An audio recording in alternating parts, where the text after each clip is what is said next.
Shabbat Shalom. El día de hoy estaremos compartiendo el estudio de las Parashot 32 y 33 y con esto finalizamos el Seder o el libro de Vayikra. Con el permiso del cielo, con el permiso de mi rabino Jorge Nemer y de mi Rebexa Silvia de Nemer, damos comienzo a la enseñanza del día de hoy, en este día que el Eterno ha creado para que estudiemos Torah, para que le adoremos y para que dejemos toda clase de actividad cotidiana, que sea un día de reposo de todas estas actividades. Las parashot de esta semana tienen por nombre Be'ar, que significa sobre la montaña, y Behukotai, que significa estatutos. Estas parashot están en el libro de Vayikra, en su capítulo 25, verso 1, al capítulo 26, verso 2, y del capítulo 26, verso 3, al capítulo 27, verso 34.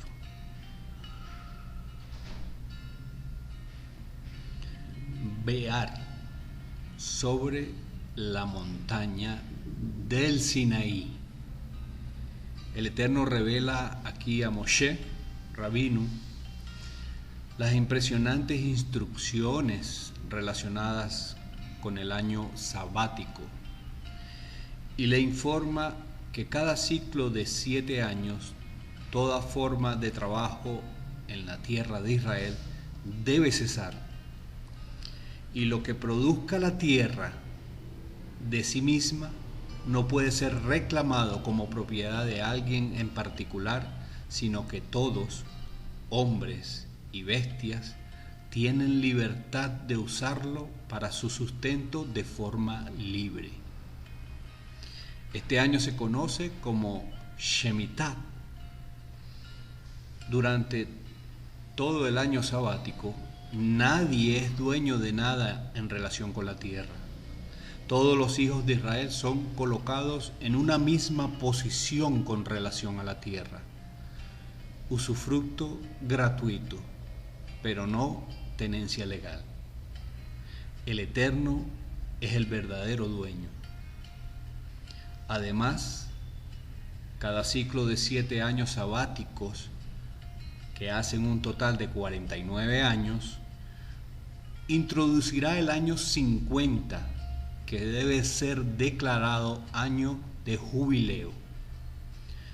Cuando esto suceda, toda forma de trabajo en la tierra de promisión queda prohibido. Todos los esclavos deben salir libres de las casas de sus amos, y toda tierra que haya sido vendida debe ser regresada libremente a sus antiguos dueños, según la tribu a la que fuera dada originalmente. La parashá introduce también ciertas leyes que regulan la forma de venta de la tierra, prohíben el fraude y la usura. Por su parte, la parashá de Behukotai, estatutos, promete que si el pueblo de Israel pone su corazón en la observancia de los mandamientos que le han sido dados, evitando seguir o introducir costumbres paganas, entonces tendremos paz y serviremos al Eterno en paz y prosperidad, porque el Eterno mismo se encargará de enviar la lluvia a su tiempo y hacer producir y prosperar la tierra, incluso eliminando toda fiera o bestia salvaje que pudiera dañarnos.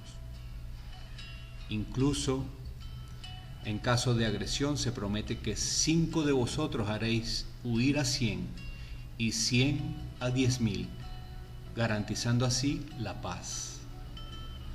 De suceder lo contrario, entonces los hijos de Israel debemos saber de las consecuencias. No habrá paz sino espada, no habrá tranquilidad y reposo sino pobreza, enfermedad e incluso la expulsión de la tierra. Esto es el exilio. No obstante, se promete que en las peores condiciones, es decir, un pueblo disperso entre todas las naciones de la tierra, castigado y perseguido, no obstante el Eterno no nos destruirá del todo, ni permitirá nuestra aniquilación por razón del pacto eterno que ha establecido con los padres para ser nuestro Eloa para siempre.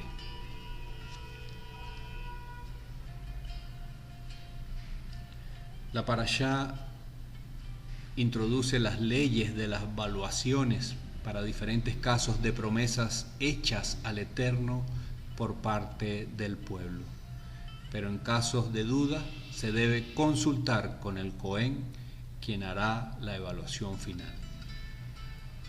Y se concluye la parashá y con ella el libro de Vayikra con las leyes del diezmo, afirmándose que todos los diezmos son propiedad del Eterno. Ahora, ¿por qué dos parashot?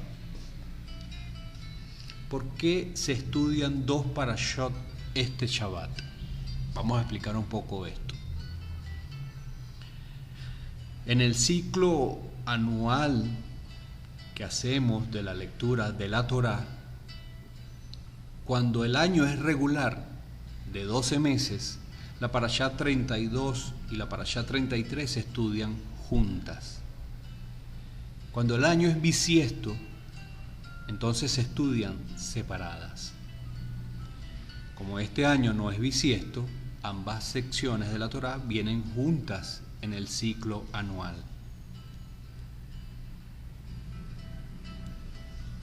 Por tal razón, las 7 aliyot de este oficio divino, en el sagrado día del Eterno, revisten una importancia extraordinaria para los hijos de Israel por su referencia a la redención final de nuestro pueblo. Aunque ya hicimos un resumen general, haremos ahora un resumen particular, siguiendo el orden de cada aliyot. Con la primera aliyot, o la primera porción de esta parashá, se nos habla aquí del séptimo año sagrado, conocido también como Shemitah o año sabático, y el año del jubileo. El año sabático es un año completo de reposo para la tierra, luego de 6 años de producción. Estas instrucciones específicas aplican solamente dentro de los límites de la tierra de Israel. Siendo que Israel exporta sus productos agrícolas a muchas partes del mundo, hay que tomar medidas especiales para asegurarnos que cumplamos los requisitos de la Torá en la obediencia a este mandamiento. Cada ciclo de 7 años nos lleva al año 50, que entonces es declarado año del Yobel o del Shofar, anunciando libertad y restauración completa para todas las familias de Israel. Cada ciclo de 7 años nos dará entonces un año adicional conocido comúnmente como año del jubileo. La segunda porción de esta semana, la segunda lectura, la segunda aliyot, esta sección de la Torá contiene las promesas del Eterno aseguradas a los que guardan sus mandamientos y los ponen por obra. Aún cuando no se trabaje la tierra, el Eterno enviará su bendición y el pan no faltará, ni la provisión disminuirá entre los hijos de Israel. El Eterno causará que el 6º año produzca 3 veces más que lo regular para garantizar suficiente alimento para su pueblo. También se introducen provisiones jurídicas especiales que asegure el retorno de la tierra a sus dueños originales durante el tiempo de jubileo.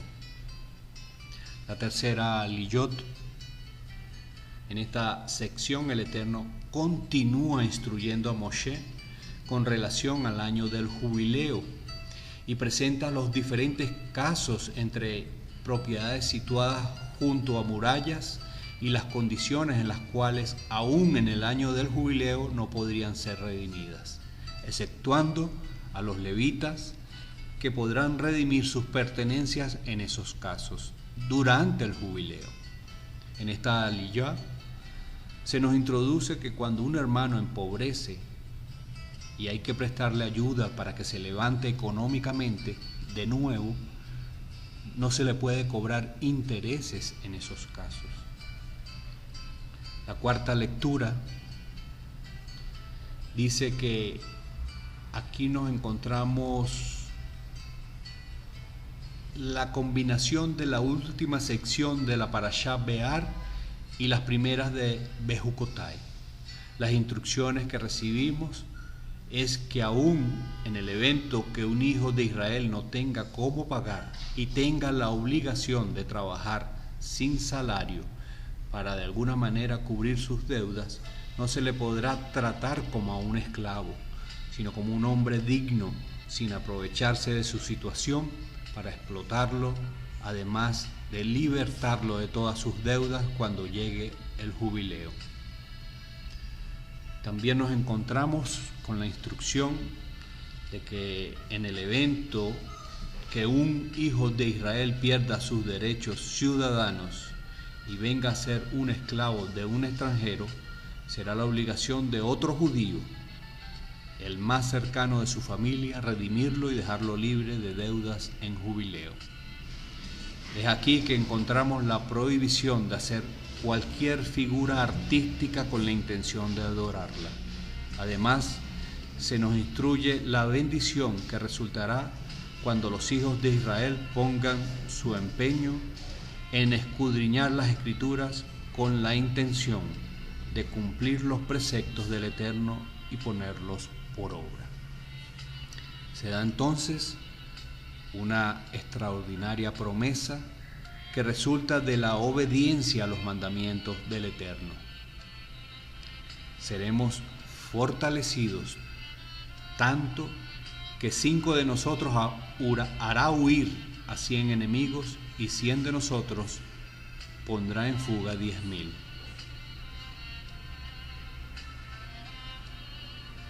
La quinta lectura, quinta aliyot, dice: no obstante las promesas de las bendiciones, los hijos de Israel debemos recordar que así como la obediencia trae bendición, la desobediencia y la rebeldía atrae el juicio divino. Se mencionan entonces 7 graves faltas y 7 graves juicios correspondientes con las faltas.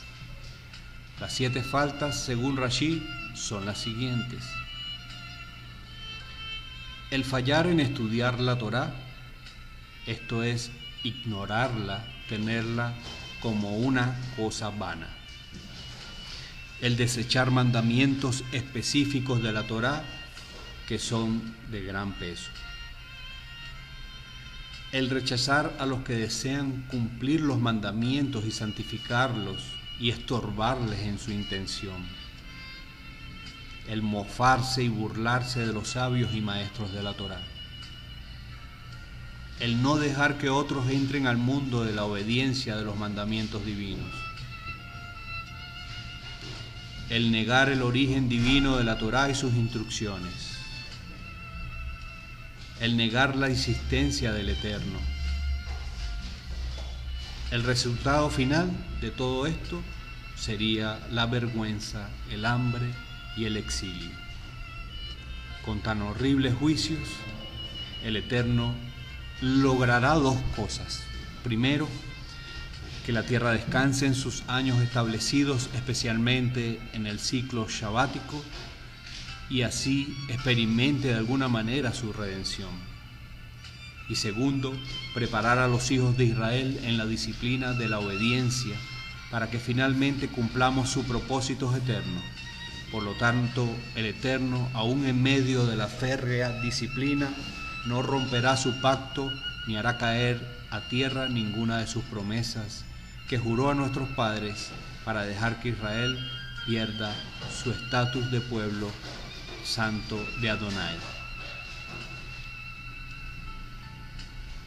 La sexta Aliyot nos habla que aquí se establecen una serie de instrucciones relacionadas con la manera como podrían hacerse las conversiones monetarias según el valor de los animales y los inmuebles y los votos que deberán cumplirse al Eterno en el evento que se prometan, especialmente relacionados con ofrendas para el templo.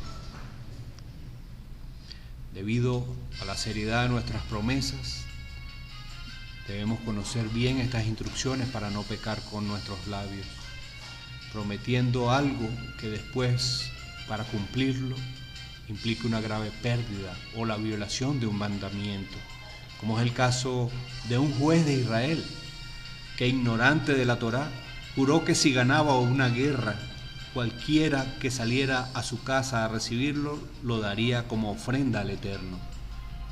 Tristemente su hija salió de primero, y entonces se vio bajo el dominio de su palabra, pecando así contra el Eterno por su ignorancia de los mandamientos, pues podría haber redimido su hija sustituyéndola por otro valor correspondiente.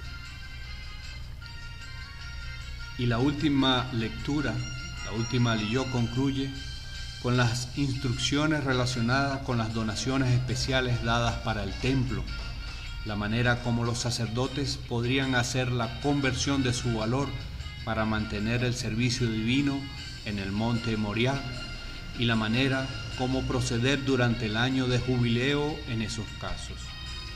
Esta séptima Aliyá y el libro mismo concluyen entonces con las instrucciones relacionadas con los diezmos y cómo ciertos diezmos podrían ser redimidos mientras otros no.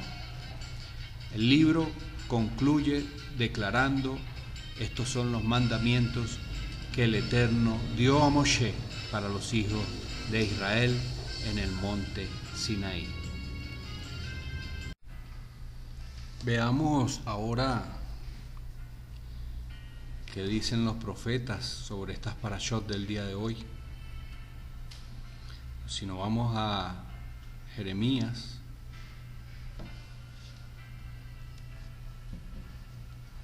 se encuentra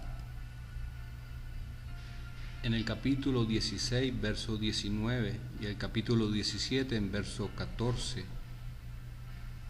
Luego de anunciar un segundo éxodo más grande que el de Egipto, el profeta procede a declarar oráculos relacionados con la redención que afectará a Israel y a las naciones. Aquí se anuncia que no solamente Israel será traído de vuelta desde todas las naciones del mundo, sino que los gentiles de entre las naciones serán enormemente bendecidos con la redención final de Israel al convencerse de las mentiras en las cuales habían creído y habían crecido también. Esto es lo que dirán: nuestros padres heredaron mentiras, idolatría falsa, para nada útil. En otras palabras, la redención final de Israel causará la más grande demostración de conversión jamás vista en el mundo, casi una completa erradicación de la idolatría en la tierra. Mashiach se encargará de terminar esa obra, haciendo que todos adoren, teman y sirvan exclusivamente al Dios de Israel. Bueno, luego de echar un vistazo a todo el vasto campo que cubre hoy la Torá y los profetas, me pregunto, ¿qué podremos tomar y profundizar sin privarnos de tanto tesoro escondido aquí y de tanta exquisita sabiduría del Eterno que nos ha sido reservada como doble porción para este Shabbat? ¿Cómo podríamos nosotros sacar el máximo provecho de una parashá tan profunda, extraordinaria y magnífica en excelencia? Esperanza, justicia y redención. Tomaremos entonces una copa de este océano de riqueza y beberemos un sorbo aquí y otro allá. Y aprenderemos un renglón aquí y otro allá, para de alguna manera permitir a nuestras almas disfrutar de la bendición de la Torá, para lo cual hemos sido apartados desde antes de la fundación del mundo, en Yeshua HaMashiach, nuestro Señor. Creo que solamente puedo subrayar un principio central aquí: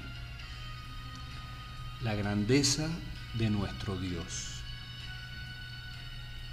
Veamos los primeros versículos con los cuales abre la parashá o sección de la Torá para este Shabbat. En Vayikra, Levítico 25, verso 1 al 4. Al entrar en la tierra prometida, podemos laborar en ella 6 años y recibir de su fruto.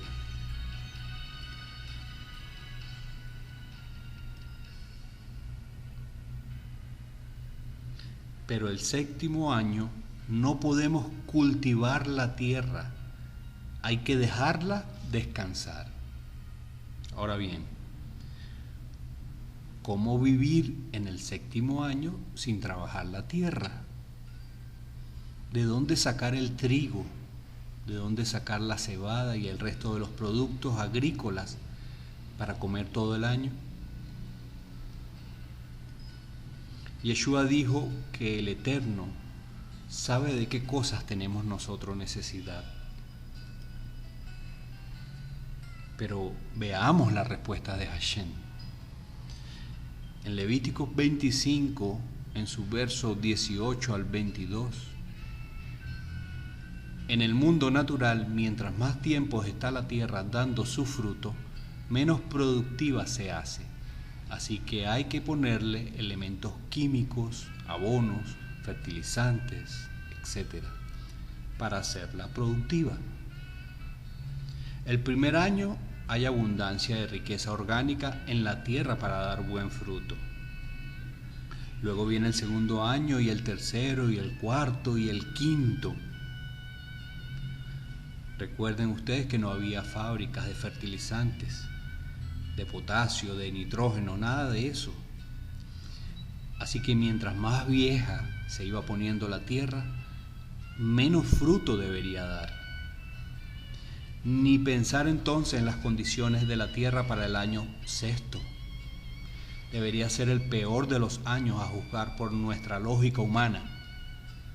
Sin embargo, el Eterno dice: yo ordenaré mi bendición para ti en el 6º año, y la tierra dará abundancia de fruto por 3 años, al punto que cuando pase 9 años habrá tanta bendición que todavía estaréis comiendo de la abundancia del año 6º.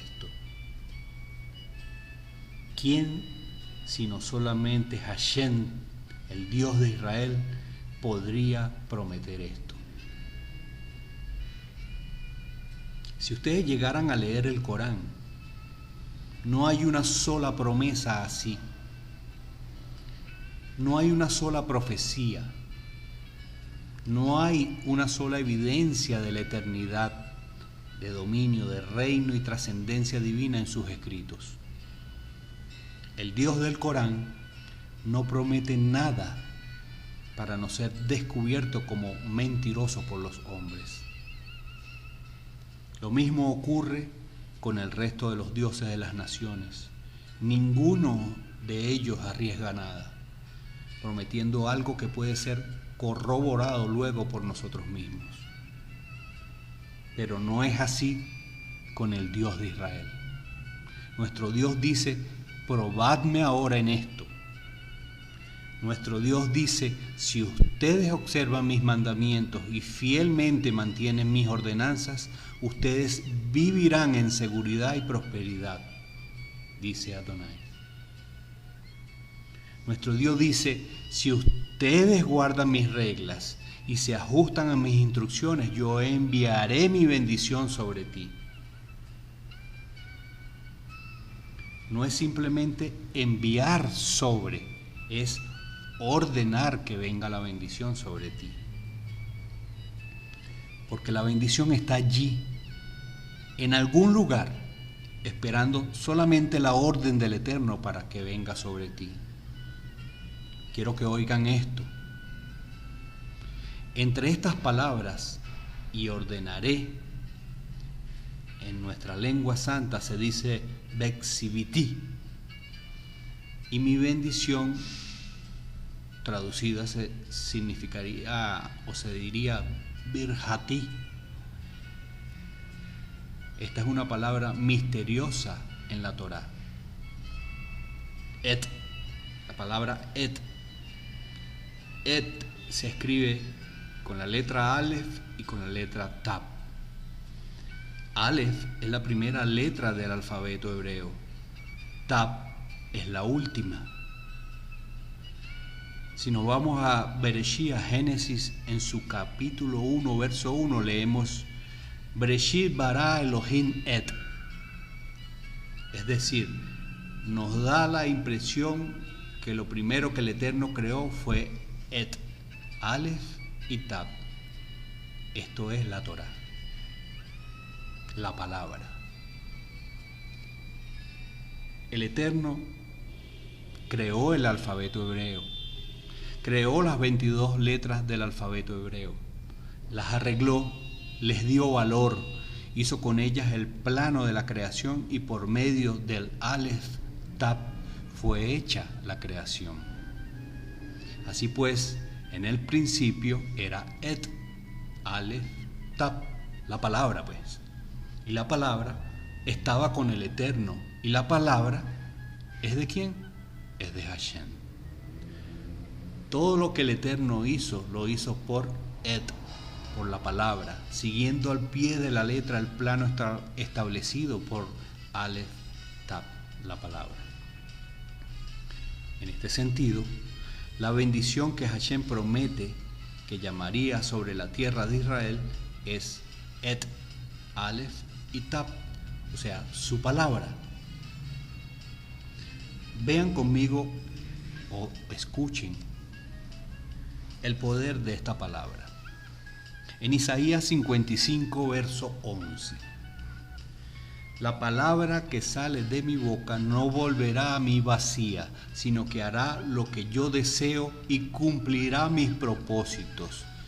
En vez de zarzas, crecerán cipreses, en vez de ortigas, crecerán mirtos. Esto le dará renombre al Eterno, una señal que durará para siempre. Así pues, la palabra del Eterno, Aleph Tab, trasciende las limitaciones naturales y causa que allí donde hay cansancio venga la fortaleza, donde hay fatiga venga refrigerio, donde hay escasez venga abundancia, donde disminuye la fuerza se manifieste el poder del Eterno. Esta es la palabra de nuestro Dios.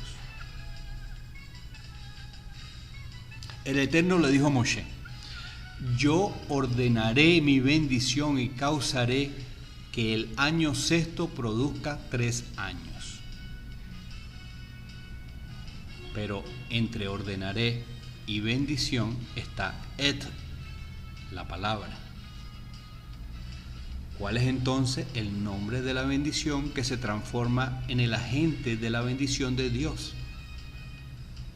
Aleph Tab. Veamos ahora Juan, capítulo 1, verso 1 al 14. En el principio era la palabra, Dabar, et. Y la palabra et estaba con Dios, y la palabra era la expresión misma de Dios. Y la palabra tomó forma humana y habitó entre nosotros. ¿Y qué nos dice Apocalipsis capítulo 2, verso 8? Revelaciones. escribe al mensajero de la Quejilá de Esmirna. Esto dice el Aleph, que es primero, y el Tab, último. Así pues, Mashiach es la bendición que el Eterno tiene escondida desde antes de la fundación del mundo. Cuando dice pues a Moshe: yo ordenaré mi bendición que venga sobre vosotros. Este es el espíritu de Mashiach que operaba en los profetas. Y por el espíritu de Mashiach vino la bendición. Y viene la bendición. Y vendrá la bendición del Eterno a los hijos de Israel. La redención de Israel vendrá por medio de Mashiach. Mashiach es Aleph, Tab.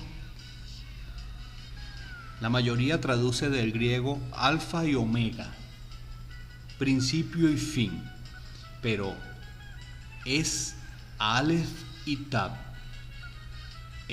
la bendición del Eterno en hebreo. Cuando el Eterno quiere bendecirle a usted, lo hace por medio de su bendición. Esto es Mashiach, el espíritu de Mashiach. Y si usted no tiene el espíritu de Mashiach, no es de él. Hashem controla la naturaleza y la sujeta a sus propósitos. ¿Por medio de quién? De su bendición, de Mashiach. En una ocasión Yeshua viajaba en un barco, ¿recuerdan?, por el lago de Tiberias, y que repentinamente se levantó una gran tempestad, pero él dormía. Así que le llamaron: maestro, maestro, que perecemos. Y les dijo: ¿por qué teméis, hombres de poca fe? Y abriendo su boca, ordenó al viento y al mar que reposasen, y se hizo grande bonanza.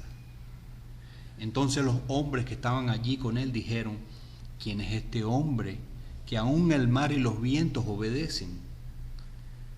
Pues le diré quién es este hombre. Es la bendición del Eterno. Es es Aleph, es Tab, Dabar, la palabra. Mashiach es el agente del Eterno para bendecirle a usted y sostenerle a usted y guardarle a usted. Él es la perla preciosa que vale la pena venderlo todo para adquirirla. Él es la piedra desechada que ha venido a ser cabeza del ángulo. Él es el maná escondido que nos ha sido revelado como el pan del cielo. Él es el agua viva que sacia nuestra sed por el Eterno y nos une al Eterno y nos enseña los caminos del Eterno. Él es la luz enviada por el Padre para que todo aquel que le sigue no ande más en tinieblas, mas tenga la lumbre de la vida. Él es el ungido por el Dios de Israel para erradicar la idolatría de la tierra, traer de vuelta a todos los hijos de Israel que están dispersos, promover el culto al Dios único y verdadero, convencer a los hombres de las naciones de justicia y juicio y pecado por el espíritu de verdad que estuvo en él y que nos los ha enviado, y hacer que al fin todos los hombres se acepten su invitación, sean lavados, sean purificados, unidos y enseñados en los caminos del Eterno. Él es el Mashiach, quien ha provisto una fuente de redención segura para los hijos de Israel y para las naciones del mundo. Él es Mashiach, la bendición del Eterno, Aleph, Tab,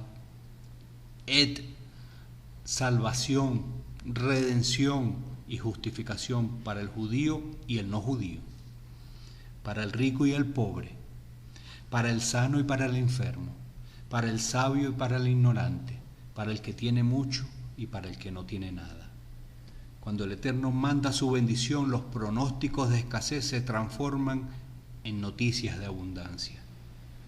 Cuando el Eterno manda su bendición, donde se anticipa una cosecha pobre, viene una siega copiosa. Cuando el Eterno ordena que su bendición venga sobre ti, el diagnóstico médico que había ordenado la preparación de un funeral se transforma de pronto en extensión de la vida y la paz. Este es nuestro Dios, mis amigos, mis hermanos. Este es nuestro Dios, hijos de Israel. Este es nuestro Dios que nos tiene reservada siempre una grata noticia en el camino, un regalo de salvación en la encrucijada de la vida, una oferta de perdón, de paz y reconciliación por medio de su palabra, su bendición, Mashiach. Dice Hashem, yo ordenaré mi bendición y será tan grande que la tierra producirá en el año sexto por 3 años más. La bendición de Hashem rompe todo tipo de pronóstico, atraviesa las leyes de la naturaleza, irrumpe veloz en nuestras circunstancias y las cambia para nuestro bien. La palabra del Eterno viaja más rápido que la luz. La palabra del Eterno es más poderosa que el Big Bang, donde la creación original y esa chispa de este Big Bang no es sino una pequeña chispa de un fosforillo nocturno que se apaga con el viento. La palabra del Eterno es más gloriosa que el resplandor de la aurora y penetra en lo más profundo de nuestras vidas y nos transforma, nos cambia, nos consuela, nos levanta y nos purifica. Y si esa palabra es capaz de operar en un campo de trigo que no tiene conciencia, ni alma, ni espíritu, y hacerlo producir 3 veces más en su momento de mayor debilidad, ¿cuánto más no hará en nosotros, hombres de poca fe?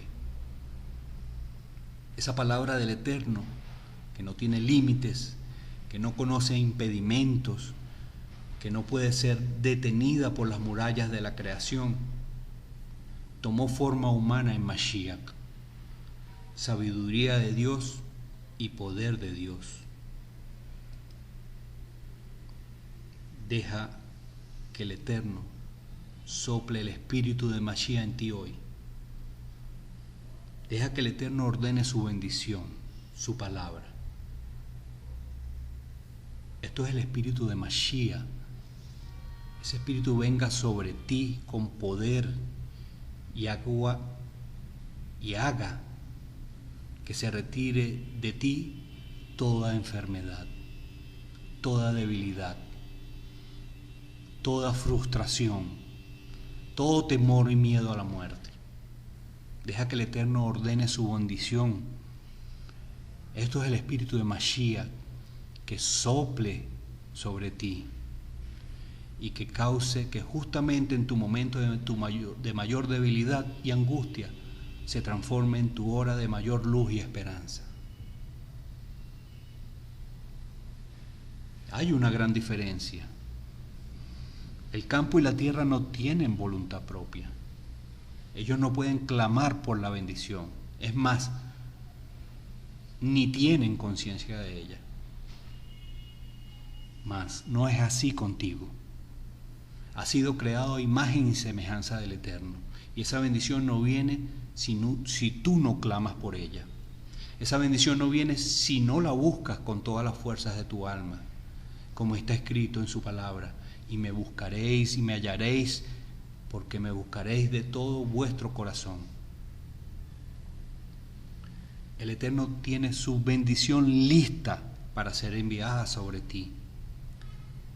Es un momento propicio para decirle: Padre, Abba, ten misericordia de mí y ordena tu bendición que entre en mi cuerpo, en mi alma, en mi espíritu, en mi familia, en mi casa, en mi trabajo. Yeshua dijo: si algo pidiereis en mi nombre, yo lo haré. En otras palabras, si reconocéis quién soy, si te das cuenta de la alta investidura que he recibido y procurar que esta bendición sea la que el Padre envíe sobre ti, yo lo haré. Lo haré por el honor de mi Padre, por la santificación de su nombre, a quien yo represento como su agente, como su Mashiach. Sí, Es un momento propicio para decirle en este Shabbat: Padre, ten misericordia de mí y ordena tu bendición que repose sobre mí hoy. Amén.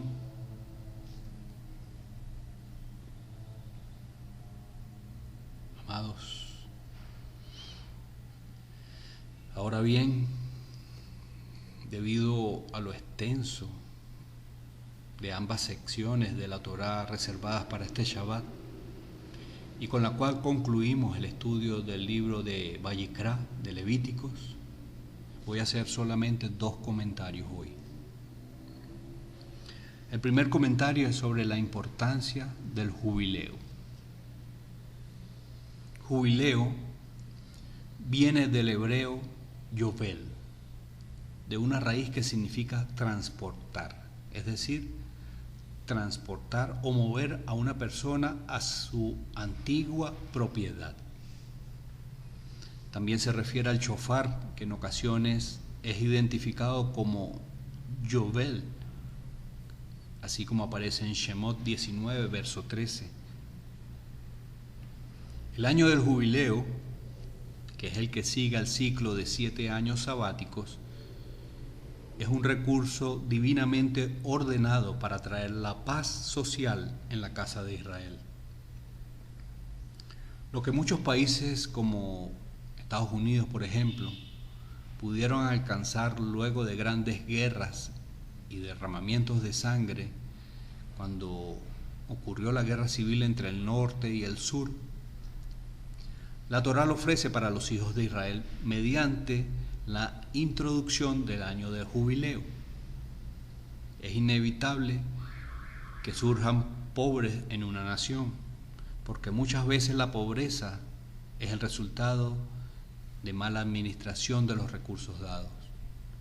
Cuando esto sucede, se crean clases sociales que generan tensión entre sí. Los ricos y los pobres en un momento determinado pueden entrar en un conflicto social que va más allá de palabras para convertirse en una guerra civil. Entonces, con la mira de evitar derramamientos de sangre innecesarios, la Torá introduce un recurso por el cual, en un punto determinado, se hacen las correcciones sociales necesarias para restaurar la igualdad y la paz en la casa de Israel, sin tener que acudir a una guerra civil. Este recurso es el año del jubileo, cuando los que habían perdido todo regresan a la tierra de sus antepasados libres de deudas, con nuevos recursos y fuerzas para comenzar de nuevo y construir riqueza mediante el trabajo honesto. Hashem es el dueño de la tierra. Dice Hashem: mía es la tierra. Por lo tanto, con la asistencia del Eterno, los hijos de Israel podemos resolver el problema de la pobreza y la desigualdad social que se crea cuando unos tienen mucho y otros no tienen nada. Ese estado de cosas es el propicio para el surgimiento de gobiernos totalitarios, que a la postre hacen peor el estado de las naciones conquistadas, porque roba el derecho a pensar y crear de las manos del pueblo, y toma dominio y control por la fuerza de los medios de producción de los ciudadanos, creando un pueblo entero de esclavos. El año del jubileo es la suma del Shabbat semanal más 7 años sabáticos, indicando así la totalidad del descanso, la redención y el reposo al que tiene derecho todo hijo o hija de Israel, no importa qué tan bajo haya caído. Descanso para su alma, su mente y su cuerpo. Es decir, así como el Shabbat tiene el poder de frenar por 24 horas todas las fuerzas negativas que han estado operando contra una persona durante los 6 días de actividad, generando tensiones, conflictos, pasiones, etc., así jubileo es la anulación de todas esas fuerzas a nivel generacional. Cuando dichas fuerzas son anuladas, uno es capaz de servir al Eterno y de guardar sus mandamientos de una forma apropiada porque un esclavo en la carne no puede guardar los mandamientos del Eterno. Y este es el propósito final del jubileo, que sin las tensiones propias de la vida todo Israel pueda dedicarse al estudio y vivencia de la Torá. Pero jubileo tiene también una lección de emuná y de confianza obediente para los hijos de Israel. Que no pongamos nuestra confianza en la tierra, porque todo lo que recibimos de ella es temporal. Eso tiene un límite. Las cosas que poseemos aquí no son permanentes, son solo temporales. Nuestra verdadera posesión está escondida con Mashiach en Hashem. Por tanto, poned los ojos en las cosas de arriba, no en las de la tierra. Debemos entender que todos los mandamientos que nos son dados serán realmente recompensados en el mundo por venir. Aquí y ahora solamente tenemos primicias de lo que será dado cuando el Eterno nos envíe a nuestro justo Mashiach. No podemos colocar nuestra fe en la tierra, ni en sus frutos, sino en Hashem, el dueño de la tierra y el dador de los frutos. Por lo tanto, cuando hablamos de comprar una parcela de tierra o comprar una casa, debemos reconocer que tal acción en realidad solamente es una forma de expresar la realidad del mundo presente. Por lo que debemos cuidarnos de colocar nuestra emuná y nuestra confianza en dicha transacción, pues todo ello termina en un punto: jubileo. Tampoco debemos colocar emuná y bitajón, fe y confianza, en aquellos que laboran para nosotros. En realidad todos somos dependientes unos de otros, pero en cierto sentido, todo el que tiene posesiones en este mundo depende de los que trabajan para él para mantener dichas posesiones. En el caso de la Torá, los esclavos son los que mantienen el poder y las posesiones de sus amos. No obstante, en jubileo, todos los esclavos son libres y tienen que ser enviados por sus amos con regalos y premios a la tierra de sus ancestros, la cual debe ser entregada de nuevo, libre de gravámenes, a sus descendientes legítimos. Consecuentemente, el amo no puede colocar su confianza en sus siervos, porque todo ello es pasajero y temporal.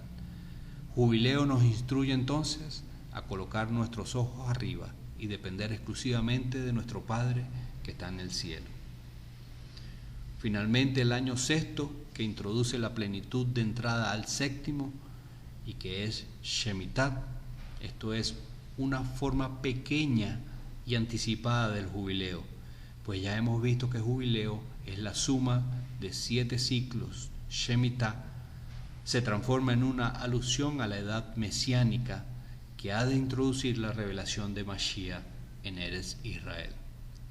O dicho en otras palabras, así como 6 años introducen al año sabático, así 6 milenios de historia nos introducirán al séptimo milenio de la redención, que es la edad mesiánica. Nuestra generación tiene la oportunidad de ver la conclusión del sexto milenio y la consumación de la redención final con la revelación de nuestro maestro Hakadosh, el Melech HaMashiach, Yeshua ben Yosef, de la casa real de David. Pueda él bendecir con abundancia del rocío de arriba y de abajo nuestros campos en ese año previo de la redención, conforme su promesa, y que tengamos abundancia de bienes en el jubileo que se acerca para estar con Mashiach en Jerusalén, sin preocupaciones de clase alguna, aprendiendo y practicando Torah. Y como segundo punto, para finalizar, la importancia del diezmo. Capítulo 27, verso 30 al 33. La Parashá y el libro de Vayikra concluyen con instrucciones sobre el diezmo. Todo diezmo de la tierra pertenece al Eterno.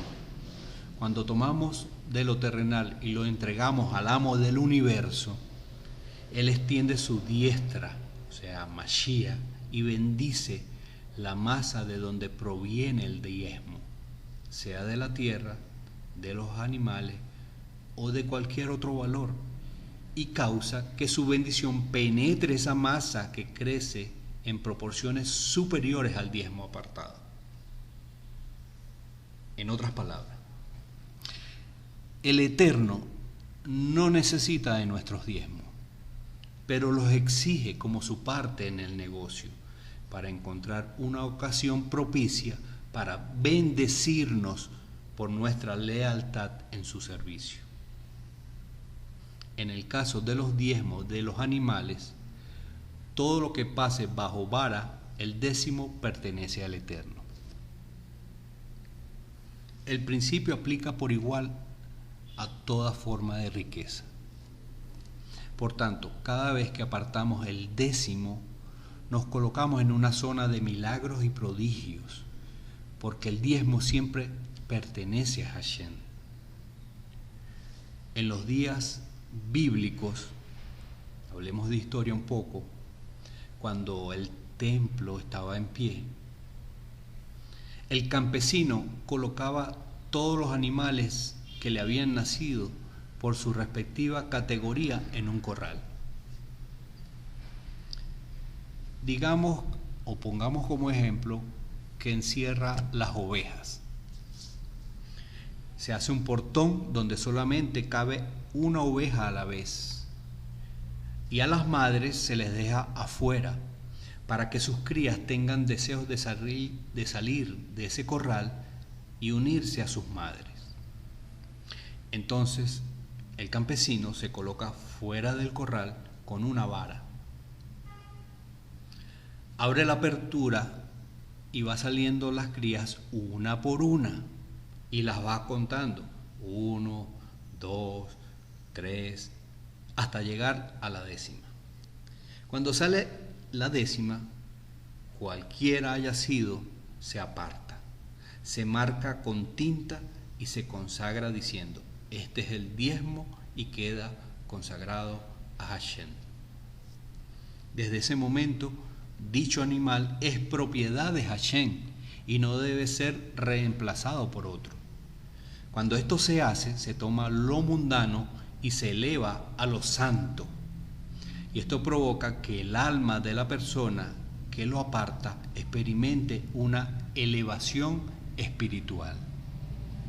Consecuentemente, cada vez que tomamos el décimo y lo apartamos para el Eterno, provocamos que un intercambio tenga lugar en los lugares celestiales, y por ello las ventanas de los cielos son abiertas y bendiciones descienden a manos llenas como resultado de una acción hecha con emuná y bitajón, con fe y confianza. Cuando se apartaba el corderito y se marcaba: este es el diezmo, aquello material era colocado bajo las alas de la Shejiná y se transformaba en algo sagrado, y todo lo que es consagrado y sagrado según las leyes de la Torá provoca que los tesoros de los cielos desciendan a favor del que hizo el intercambio.